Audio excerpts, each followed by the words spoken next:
আসসালামু আলাইকুম। আমি শারমিন আক্তার, শারমিন ফাতিহা চ্যানেলে আপনাদেরকে জানাই স্বাগতম। অনেক দিন পর ভিডিও আপলোড দিলাম। অনেক ব্যস্ততার মাঝে আসলে ভিডিও করা হয়নি। অনেক ব্যস্ত ছিলাম, অনেক ধকলও গেছে। তো যাই হোক, তো আবারও শুরু করলাম ভিডিও। আশা করি সবাই আমাকে আগের মতোই ভালোবাসবেন। তাছাড়া আমার মনে হয় নভেম্বর ডিসেম্বর মাসটা সবাই ব্যস্ত থাকে, বাচ্চাদের পরীক্ষা থাকে, ভর্তি পরীক্ষা থাকে। আর আমি একটু বেশি ব্যস্ত, আমার বাসা পাল্টানো লাগতেছে। তো ভাড়া খোঁজা, এক এলাকা থেকে আরেক এলাকায় যে অনেকটাই কষ্ট হচ্ছে। তো আজকেও গিয়েছি আমি বাসা খুঁজতে। আর সকালবেলা একটু আলু ভাজি আর রুটি বানিয়ে নিয়েছিলাম। আর এইদিকে আমার মেয়ের পরীক্ষাও চলছে। তো যাই হোক, প্রায় এক সপ্তাহের মতো বাসা খোঁজার পরে ভালোই একটা বাসা পেয়ে গিয়েছি। আপনারা যারা আমার ভিডিও দেখছেন, ভিডিওর কোনো অংশ যদি ভালো লাগে তাহলে প্লিজ একটু লাইক দিবেন এবং চ্যানেলটি সাবস্ক্রাইব করবেন। আর অলরেডি যারা করেছেন তাদেরকে অসংখ্য ধন্যবাদ। তো গত শুক্রবারে আমাদের বাংলাদেশে জুড়েই ভূমিকম্প হয়েছিল। তো আসলে এই ভূমিকম্পটা নিয়ে এখনও আমাদের মধ্যে আতঙ্ক ছড়িয়ে আছে। আমার কাছে মনে হয় যে এখনও আমার মাথা ঘোরায়, মাথা ঝিমঝিম করে। অনেক বিশেষজ্ঞরা বলছে যে ভূমিকম্প আরও বেশি হতে পারে। তো আসলে জানি না, সেটা একমাত্র আল্লাহই জানে কতটুকু হবে বা কী। তবে ভূমিকম্পে আতঙ্কিত না হয়ে আমাদের উচিত বেশি বেশি ইস্তেগফার করা। আমরা যারা মুসলিম আছি, যার যার ধর্মে তা পালন করা, আল্লাহকে ডাকা, আল্লাহকে রাজি খুশি করা, তাহলে হয়তো বা এদিক দিয়ে ভূমিকম্পটা কমে যেতে পারে। তো যেদিন ভূমিকম্পটা হয়েছিল আমি বারান্দায় ছিলাম। আমার রাইয়ান আর আমার হাজব্যান্ড যাচ্ছিল হসপিটালে।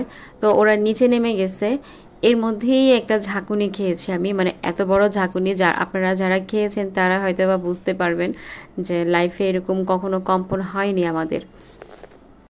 তো এতটাই ভয় পাইছি, লাইফে এতটা ভয় পাইছে কিনা জানি না, আমার মনে হয় না। ভাবছি যে ওই দিনই হয়তো বা মৃত্যু হয়ে যাবে, তারপরে আল্লাহ বাঁচায় রাখছে, যাক আলহামদুলিল্লাহ। তো অনেকেই এখন শুনতেছি, বলতেছে যে ভূমিকম্পের ভয়ে গ্রামে চলে যাবে। আমার মনে হয় বাচ্চাদের পরীক্ষার কারণে অনেকেই গ্রামে যেতে পারছে না। যদি পরীক্ষা না থাকতো, ঢাকা শহরের অর্ধেক খালি হয়ে যেত, মানে সব গ্রামেই চলে যেত। তো গ্রামে গেলেই যে কোনো দুর্ঘটনা ঘটবে না বা ওই ব্যক্তিদের মৃত্যু হবে না, এমন তো না। ভূমিকম্প ছাড়াও অনেক দুর্ঘটনা ঘটতে পারে, মৃত্যু হতে পারে। তো এটা হচ্ছে আমাদের মনের ভয় যে গ্রামে গেলে আমরা সেফ থাকব। আসলে মৃত্যু যেখানে হবে, যেভাবে হবে, ওইটা কেউ আটকে রাখতে পারবে না। সেটা আমরা যদি চাঁদের দেশ গিয়েও বসে থাকি বা কোনো সেফ জায়গায় গিয়েও বসে থাকি, ওইটা মৃত্যু হবেই। তো যাই হোক, ভূমিকম্পকে নিয়ে অতটা ভয় পাওয়ার দরকার নাই।